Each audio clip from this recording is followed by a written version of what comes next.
Сәлеметсіздер ме?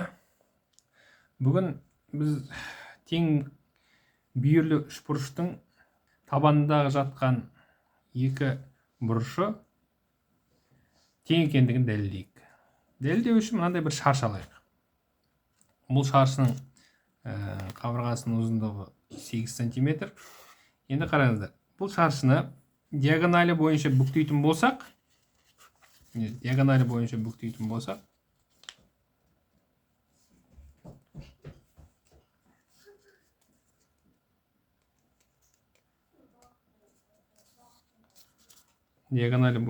бүктедік. Онда бұл екі үшбұрыш пайда болады. Және шаршы болғандықтан бұның екі жағына бүйір қабырғалары тең. Мына екі бүйір қабырғалары тең.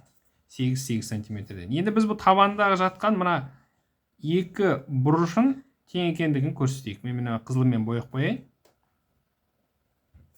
Мына екі табандағы жатқан бұрышы тең екендігін көрсетейік. Ол үшін не істейміз? Мына үш бұрышты екіге бүктейік.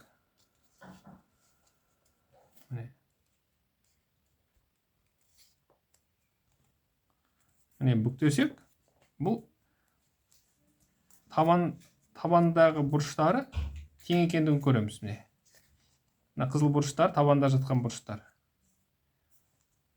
Екеуі бірмен беттесті. Көрдіңіздер ме? Яғни бұл не деген білдіреді? Бұл тең бүйірлі үшбұрыштың табандағы бұрыштардың тең екендігін білдіреді. Жақсы, егер осы ұнаса, жаттап алыңыздар. Есеп шығарған кезде, теоремаларды дәлелдеген кезде бұл өте қажет, практикада да қажетті қасиеттерінің бірі. Тең бүйірлі үшбұрыштың табанындағы жатқан бұрыштары тең екен. Егер ұнаса, достарыңызбен бөлісіңіздер, менің каналыма жазылыңыздар.